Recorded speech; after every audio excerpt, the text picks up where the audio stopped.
فرمایا رسول اللہ صلی اللہ علیہ وسلم نے دنیا سے بچو، دنیا سے بچو، یہ دنیا بہت میٹھی ہے، ہری بھری ہے، اللہ تعالیٰ تمہیں ضرور اس کے اندر خلافت عطا فرمائیں گے، تاکہ اللہ تعالیٰ تمہارے اعمال کو دیکھے کہ تم اعمال کیسے کرتے ہو۔ یہ دنیا اتنی میٹھی ہے کہ دنیا کے اندر یہ عورتیں اور یہ مال، یہ انسانیت کے لیے فتنہ ہے۔ آپ نے اس ہندوستان کی سرزمین پر 800 سال کی حکومت کی ہے۔ تاریخ میں ہے نا کہ مسلمانوں نے ہندوستان میں 800 سال حکومت کی ہے، لیکن آپ نے اس 800 سال کی حکومت میں کہیں اسلام کو نافذ کیا؟ یا آپ کے کسی ایک حکمراں نے کہیں اسلام کو نافذ کیا؟ یہ جو ہندوستان میں آج جگہ جگہ شور مچاتے ہیں کٹرتا، اور فلاں بادشاہ نے جو ہے اتنا ظلم کیا، فلاں بادشاہ نے اتنے ادر مذہب کے لوگوں کو کاٹ ڈالا، قتل کر ڈالا، یہ اگر ایسا ہوتا تو کیا ہندوستان میں دوسرے مذہب کے لوگ رہ جاتے؟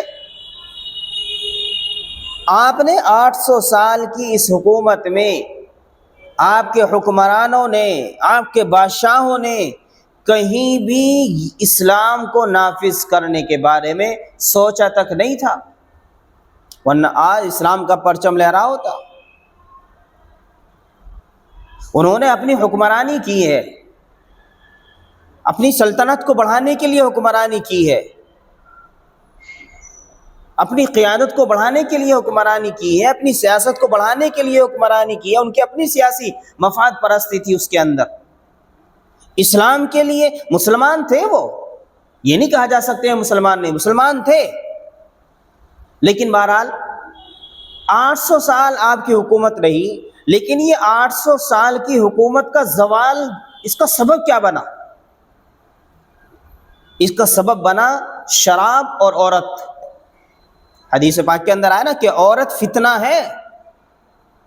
یہ جو تم دکانوں کے اوپر بیٹھ کر ٹکٹکی باندھ کر اسے گھر تک چھوڑ کے آتے ہو نا، کسی کی ماں، کسی کی بہن، کسی کی بیٹی کو، تمہیں پتہ نہیں کہ تمہارے کاروبار کے اوپر اس کا اثر کیا پڑتا ہے۔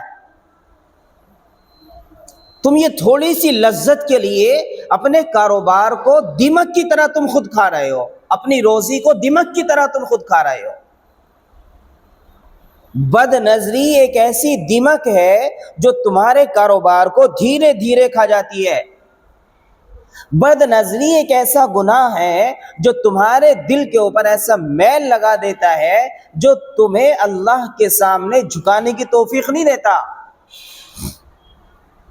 یہ جو کاروبار سے رو رہے ہو نا، اور وقت کے حالات سے رونا آ رہا ہے، ہاں، دکان پر بیٹھ کر 50 سال کا بڑے میاں ہے، 50 سال کا بھی عصر کی نماز پڑھ کر، مغرب کی نماز پڑھ کر گھر سے باہر نکلا، اور دکان کے سامنے سے ایک جوان بچی گزر گئی تو اسے ایسے گھور کر دیکھ رہا ہے، حالانکہ آنکھ کا چشمہ بھی کمزور ہو گیا اس کا صرف روپٹہ نظر آ رہا ہے، اس کی پینٹ نظر آ رہی ہے اسے، اور یہ دیکھنا پڑی ٹکٹکی باندھ کر۔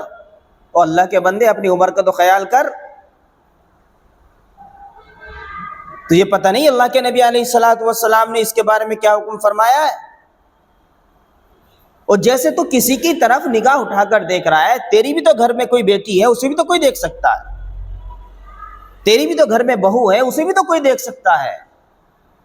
اسلام ایک ایسا مذہب ہے کہ جس نے یہ کانسیپٹ دیا ہے کہ کسی بھی غیر محرم کو نگاہ اٹھا کر دیکھنا گناہ کبیرہ ہے، بڑا گناہ ہے، گناہ اجر عظیم ہے۔ اسلام نے عزت دی ہے عورت کو، اسلام نے مقام دیا ہے عورت کو، اور تم ہو کہ تم نے جو ہے اس مقام کو گرا رکھا ہے۔ آج حقیقت میں کاروباروں کے ختم ہونے کی ایک بڑی وجہ یہ بھی ہے کہ تم صرف دکانوں پر بیٹھ کر اللہ کے قرآن کی تلاوت نہیں کرتے، اللہ کے ذکر نہیں کرتے، بلکہ بد نظری کے شکار رہتے ہو۔ اپنی دکانوں کو بیٹھ کر تم غیبت و چغلخوریاں کرتے ہو، دوسروں کی برائیاں کرتے ہو، حسد کرتے ہو۔ تم نے خود اپنے ہاتھوں سے اپنے کاروبار کو کاٹا ہے، تم نے خود اپنے ہاتھوں سے اپنی روزی کو اپنی روزی کے اندر اللہ کی برکت آنے سے خود روکا ہے۔ اس میں کسی کا کوئی قصور نہیں ہے۔ کتنے بھی بڑے مولوی سے کتنے بڑا تعویذ لے لو، کام ہونے والا نہیں ہے جب تک تم اپنی نگاہ کی حفاظت نہیں کر سکتے۔ کسی بھی بڑے سے بڑے مولوی کا تعویذ اثر نہیں کرنے کا جب تک اپنے اس دل کو صاف نہیں کرنے کے. مولویوں کے تعویذ کام نہیں آتے. تمہاری اللہ سے کی ہوئی توبہ کام آئے گی. اللہ کے سامنے تمہارا گرا ہوا آنسو کا ایک قطرہ کام آئے گا. مولوی اگر شہد میں بنا کر تعویذ بھی دے دے گا نا تو اس کی مٹھاس بھی تمہارے کاروبار میں نہیں آ سکتی. مولوی اگر ساری رات جاگ کر بھی تمہارے لیے رو لے گا نا تو وہ اللہ کے یہاں اتنا قبول نہیں ہوگا جتنا تمہارا 5 منٹ کے لیے اللہ کے سامنے اور عاجزی اور انکساری کے ساتھ نکلا ہوا صرف تمہارا ایک قطرہ تمہاری کامیابی دلا سکتا ہے. کھیل سمجھ رکھا ہے تم نے اپنی زندگی کا, مذاق سمجھ لیا ہے تم نے اللہ کی طرف روزی کے آنے کا. رب تو روزی دے گا جو تیرے مقدر کی ہے, تجھے مال دے گا جو تیرے مقدر کا ہے, لیکن اس میں برکت نہیں ہوگی جب تک اللہ کی رضا نہیں ہوگی. اور اللہ کی رضا مولوی کے تعویذ سے نہیں آنے کی بلکہ تیری عاجزی والی عبادت سے آئے گی, تیرے اچھے عمل کی وجہ سے آئے گی. تیری روزی میں برکت جو اللہ کی طرف سے آئے گی وہ اس عبادت کی وجہ سے آئے گی جو تو نے صرف اور صرف اللہ کی رضا کے لیے کیا ہو.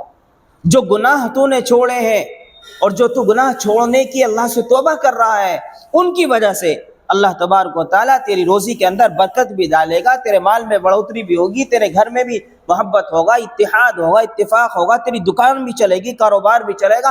دنیا کی بڑی سے بڑی طاقت بھی پھر تیرے کاروبار کو, تیرے کام کو روکنے والی نہیں ہے.